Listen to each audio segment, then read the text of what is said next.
ایک زمانہ تھا، ایک شخص تھا جس کی زندگی صرف نفرت، غصے اور خون سے بھری ہوئی تھی۔ اس نے ایک دو نہیں، پورے 99 لوگوں کا قتل کر دیا تھا۔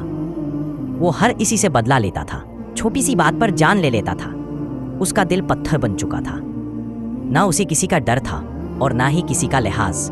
مگر ایک رات اندھیرے میں اکیلے بیٹھا وہ شخص خود سے سوال کرنے لگا۔ دل میں ایک عجیب سی بے چینی اٹھنے لگی۔ کیا واقعی میری زندگی بس اتنی ہی رہ گئی ہے؟ کیا اللہ جو رحمان و رحیم ہے میرے جیسے گناہگار کو بھی معاف کرے گا؟ اسے پہلی بار اپنے کیے پر افسوس محسوس ہوا۔ اسے احساس ہوا کہ وہ گناہ کی انتہا تک پہنچ چکا ہے، مگر شاید اب بھی راستہ باقی ہے۔ اس نے فیصلہ کیا کہ وہ کسی نیک انسان سے مشورہ کرے گا۔ وہ گیا ایک راہب عبادت گزار کے پاس جو صرف عبادت کرتا تھا، دنیا سے کٹا ہوا تھا۔ اس نے پوچھا، میں نے 99 لوگوں کا قتل کیا ہے، کیا میری توبہ قبول ہو سکتی ہے؟ راہب نے اس پر سخت نظروں سے دیکھا اور کہا، نہیں، تیرے جیسے قاتل کے لیے کوئی توبہ نہیں، اللہ تجھے معاف نہیں کرے گا۔ بس یہ سنتے ہی اس کے سینے میں پھر سے وہی غصہ اور جلن بھر آئی۔ اس نے اسی وقت اس راہب کو بھی قتل کر دیا۔ اب وہ شخص 100 قتل کا مجرم بن چکا تھا۔ کچھ وقت گزرا مگر اس شخص کا دل اب بھی سکون سے خالی تھا۔ اس نے سوچا، کیا کوئی ہے جو مجھے صحیح جواب دے، کوئی ایسا جو مجھے اللہ کے پاس واپس لے جائے؟ اس بار وہ گیا ایک عالم، سمجھدار اور دیندار شخص کے پاس۔ وہی سوال، میں نے 100 لوگوں کا قتل کیا ہے، کیا میری توبہ قبول ہو سکتی ہے؟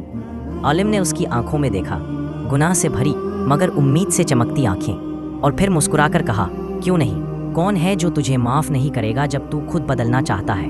اللہ کی رحمت بہت وسیع بڑی ہے، اگر تو سچے دل سے توبہ کرتا ہے تو وہ تجھے ضرور معاف کرے گا۔ مگر پھر انہوں نے نرم لہجے میں کہا، مگر تو جس بستی میں رہ رہا ہے وہ گناہ کا گھر ہے، وہ لوگ بھی تجھے کبھی بدلنے نہیں دیں گے۔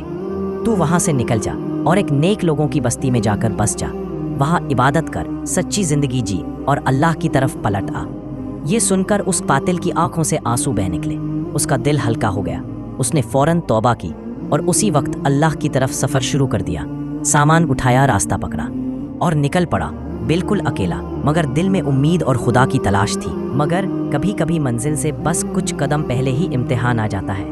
ابھی وہ راستے میں ہی تھا، نہ اس کے ساتھ کوئی تھا نہ کوئی سہارا، اور اچانک ہی اسی راستے میں اس کا انتقال ہو گیا۔ اب مسئلہ یہ تھا، کیا اس کی توبہ قبول ہوئی؟ وہ تو ابھی نہ پہنچے ہوئے تھا۔ پھر اترے فرشتے، کچھ عذاب کے کچھ رحمت کے۔ عذاب کے فرشتے بولے، یہ تو 100 لوگوں کا قاتل ہے، اس کا انجام سزا ہے۔ رحمت کے فرشتے بولے، مگر اس نے توبہ کی تھی، یہ اللہ کی طرف سفر کر رہا تھا، اس کا ارادہ سچا تھا۔ اب فیصلہ اوپر سے ہونا تھا۔